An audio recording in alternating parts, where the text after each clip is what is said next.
Tiny paws padded across soft blankets. A miniature orange tabby, barely bigger than a teacup, stalked a sunbeam. This was Rusty, and he dreamed of being a tiger. His world was small, a basket, a scratching post, a warm lap. But Rusty yearned for adventure, for the courage to face the unknown. He practiced his pounce, his tiny claws extended, imagining himself a fearsome hunter. One day, Rusty's human forgot to close the back door. A breeze ruffled his fur, carrying scents of the world beyond. He hesitated, fear pricking his paws, then took a tentative step into the unknown. The grass was a jungle, tall and green. Every rustle, every chirp sent shivers down his spine. But Rusty pressed on, the image of a tiger's stripes fueling his courage. A low fence loomed before Rusty, an insurmountable obstacle. He had never climbed anything higher than the sofa. Doubt gnawed at him, whispering of the safety of his basket. Taking a deep breath, Rusty gathered his courage. He leaped, claws scrabbling for purchase, and tumbled awkwardly over the top. He had done it! Pride swelled in his chest, warm and bright.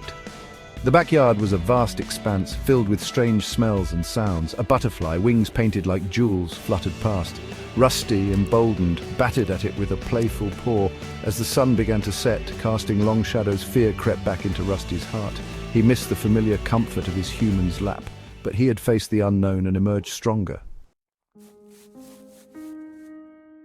The rustling of leaves made Rusty jump. He crouched low to the ground, every sense alert. A pair of glowing eyes appeared in the darkness, accompanied by a low growl. It was only Shadow, the old black cat from next door. But to Rusty, he seemed as big as a panther. Shadow had always intimidated Rusty with his gruff meows and aloof demeanor. "What are you doing out here, little one?" Shadow rumbled, his voice surprisingly gentle.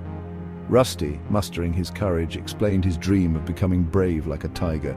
Shadow chuckled, a low rumble in his chest. "Bravery isn't about being fearless," he said. "It's about facing your fears even when you're scared." His words struck a chord in Rusty's heart. Days turned into weeks, and Rusty's world grew larger. He explored every corner of the garden, chased after scurrying mice, and even learned to share his space with the grumpy old tomcat, Shadow. One afternoon, a loud crash sent birds scattering in alarm. Rusty's human shouted in surprise. Racing towards the sound, Rusty found his human staring in dismay at a fallen bookshelf. Without hesitation, Rusty squeezed through the scattered books, mewing reassuringly. His human scooped him up, burying her face in his fur. "My brave little tiger," she whispered, her voice choked with emotion. Rusty purred, a deep rumble of contentment. He might not have the stripes or the size of a tiger, but he had faced his fears and discovered something even more powerful, the courage that bloomed from within.